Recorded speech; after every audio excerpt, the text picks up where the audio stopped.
नमस्कार, हाजिर हूँ मैं रुमाना इसार खान। एक बेहद दुखद खबर के बारे में आज मैं आपसे बात करने के लिए आई हूँ। आई एम श्योर ये खबर आपने सुनी होगी।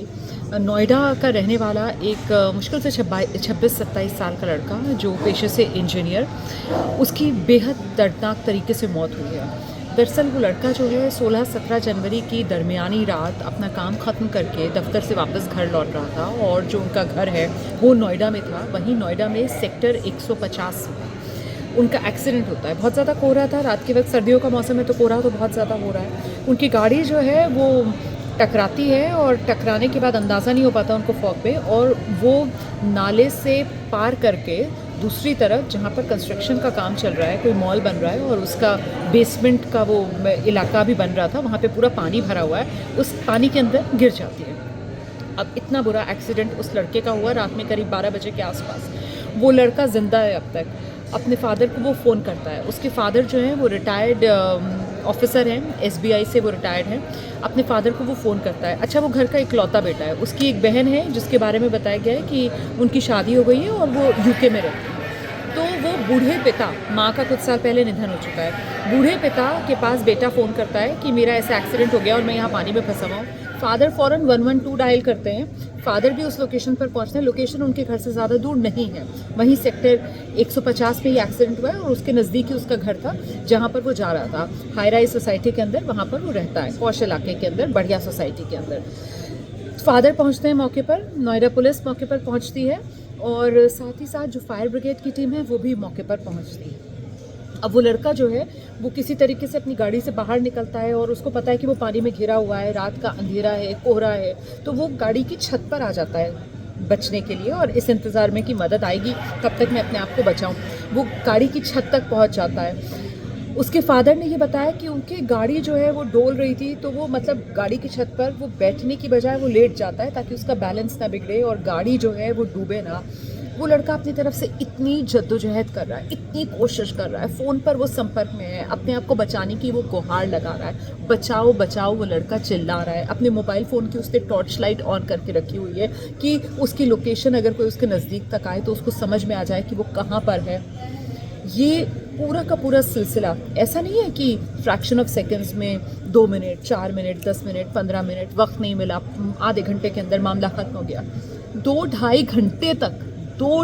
घंटे तक वो लड़का मौत के बीच घिरा हुआ था। वो मौत से जूझ रहा था, वो ज़िंदगी की डोर को पकड़े हुए था और वो खुद को बचाने की गुहार लगा रहा था।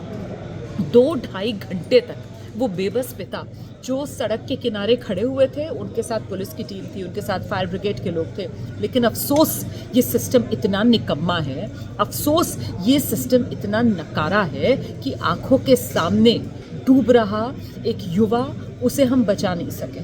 सारी टीम्स प्रशासनिक अमला वहाँ पर मौजूद है, लेकिन उनके पास संसाधन ही नहीं है। ज़रा सोचिए वो क्या कर रहे थे वहाँ पर। किसी जवान लड़के की मौत का तमाशा देख रहे थे, किसी बेबस पिता की बेबसी का मज़ा ले रहे थे, कर क्या रहे थे? 2-2.5 घंटे तक वो पुलिस वाले वहाँ पर थे, वो फायर ब्रिगेड की टीम वहाँ पर थी, उनके पास कुछ था ही नहीं उस लड़के को बचाने के लिए। बाद में अब जो बातें सामने निकल कर आ रही है, एक चश्मदीद है, उसका बयान बहुत वायरल हो रहा है, आपने भी देखा होगा उस चश्मदीद की बयान, आपने सुना होगा। उस चश्मदीद का कहना यह है कि वो करीब 1:30-2 बजे के आसपास जब मौके पर पहुंचा तो वहाँ पर जो प्रशासनिक अमला था तो उसमें अजीब सी उदासीनता थी। उनकी तरफ से कहा जा रहा था नहीं पानी बहुत ठंडा है, और उनको इस बात का डर था कि क्योंकि वो बेसमेंट में कंस्ट्रक्शन का काम चल रहा है तो ज़मीन के अंदर सरिये होंगे, तो उनमें से कोई पानी में उतरने की हिम्मत ही नहीं कर पा रहा था। जो बेबस पिता हैं उनका बयान सामने आया, वो बता रहे हैं कि टीम्स वहाँ पर पहुँच गई और वहाँ 2-2.5 घंटे तक ये लोग खड़े होकर तमाशा देख रहे थे। किसी तैराक को इन्होंने नहीं बुलाया, इनकी टीम में तो कोई स्विमर था ही नहीं, किसी ना तैराक को बुलाया, ना इन्होंने किसी नाव का इंतज़ाम किया, कुछ नहीं किया। ये कर क्या रहे थे? ये मरने का इंतज़ार कर रहे थे। 2-2.5 घंटे तक इंसान पानी में घिरा हुआ है, बचने की उम्मीद, बचने की आस लगाए हुए है, फ़ोन पर पिता से संपर्क में है, बता रहा है कि कैसे वो पानी की गिरफ्त में जाता जा रहा है, उसे बचा लो। पिता गुहार लगा रहा है इस प्रशासनिक अमले से, और ये प्रशासनिक अमला वहाँ किनारे पर खड़े होकर बस तमाशबीन बना हुआ है। क्या फ़र्क है इनमें और भीड़ में? ये है हमारा प्रशासनिक अमला, ये है हमारी फायर ब्रिगेड, ये है हमारी पुलिस की टीम जो कुछ नहीं कर पाए, जिसने अपनी आंखों के सामने एक ज़िंदगी को यूं ही गवा दिया। ज़रा सोचिए, इस बेबसी को लेकर आप क्या कहेंगे? आपके पास कोई जवाब है? क्यों 2.5 घंटे तक वो लड़का तड़पता रहा? मौत अपनी आंखों के सामने वो देख रहा था, उसको पता था अगर नहीं बचेगा तो मर जाएगा, उसे तैरना नहीं आता था, वो डूब के मर गया, लेकिन 2.5 घंटे तक उस तक कोई पहुंचा ही नहीं, और मुश्किल से वो 50-60 मीटर में था। मतलब अब जबकि लोग बता रहे हैं कि मुश्किल से वो जिस जगह सड़क से वो नीचे गिरा उस पानी के अंदर, वो 50-60 मीटर का फासला था। ये जो फायर ब्रिगेड के लोग हैं, इनके पास जो क्रेन है, उस क्रेन की लेंथ इतनी नहीं थी कि वो उतने डिस्टेंस को कवर कर लें, तो ये बस खड़े हुए थे। क्या दूसरी फायर ब्रिगेड को नहीं बुलाया जा सकता था? आसपास से कहीं और से किसी दमकल की गाड़ी को नहीं बुलाया जा सकता था? इनका दिमाग बंद हो गया था क्या चलना? ये कुछ सोच ही नहीं पा रहे थे क्या? मतलब कैसे किसी का रेस्क्यू किया जाए? इन्हें करना ही नहीं था क्या रेस्क्यू? इनको सिर्फ वहाँ पर तमाशा देखना था क्या? ये सिर्फ मौत का तमाशा देखने के लिए गए थे? सोचिए ज़रा, हमारे देश में इंसान की ज़िंदगी की कोई कीमत नहीं है, कोई कीमत नहीं है हमारे यहाँ, किसी के आंसुओं की, किसी के दर्द की, किसी की तकलीफ की, यहाँ तक कि किसी की ज़िंदगी की भी। जवान लड़का, बूढ़े पिता का इकलौता सहारा, इकलौता बेटा चला गया, बचाया जा सकता था। ज़्यादा तकलीफ इसी बात को लेकर है कि उसको बचाया जा सकता था। 2-2.5 घंटे का वक्त कम नहीं होता है, बहुत वक्त होता है। अगर ज़रा सी कोशिश कर लेते, ज़रा सी हिम्मत दिखा देते, ज़रा सा दिमाग लगा देते, ज़रा सा जज्बा दिखा देते, तो उस लड़के को बचा लेते, लेकिन बचाया ही नहीं, मरने दिया। मर्डर हुआ है उस लड़के का, डूब के नहीं मरा है वो, इस सिस्टम ने मारा है उसको।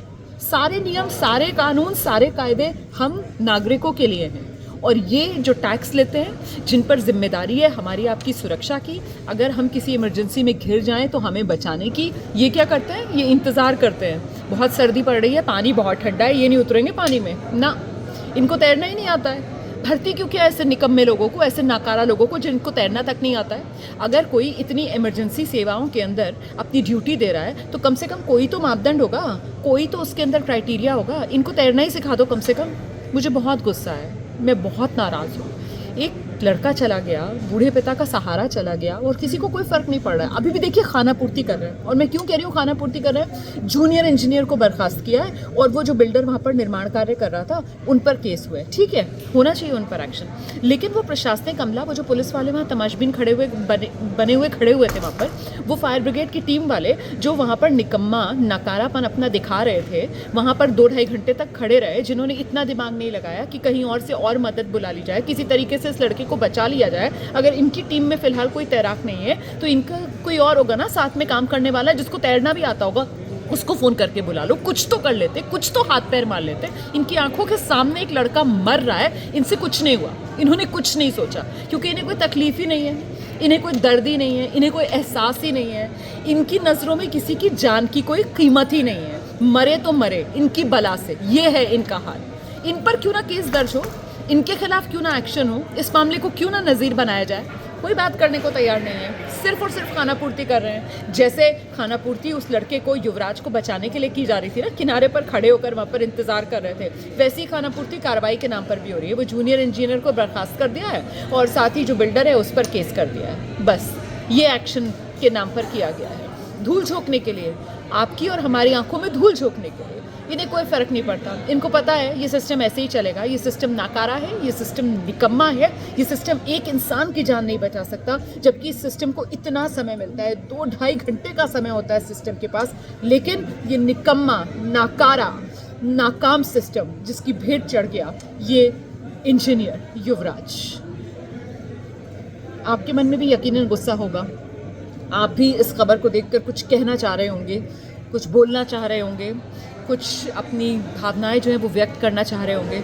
ज़रूर कमेंट करिएगा, ज़रूर मेरे साथ साझा कीजिएगा, और अगर अच्छा लगा आपको ये मेरा वीडियो तो शेयर भी कीजिएगा, और साथ ही प्लीज़ इस सिस्टम को ज़िम्मेदार बनाने के लिए सोचिए आप क्या कर सकते हैं। इस सिस्टम की जवाबदेही तय करने के लिए सोचिए, एक जागरूक नागरिक के तौर पर आप और हम मिलकर क्या कर सकते हैं, कैसे हम इनको एहसास दिलाएं कि हर ज़िंदगी कीमती है, हर एक नागरिक की जान अनमोल है। इनको तो एहसास है नहीं, पर हमें आपको मिलकर ये एहसास कराना होगा।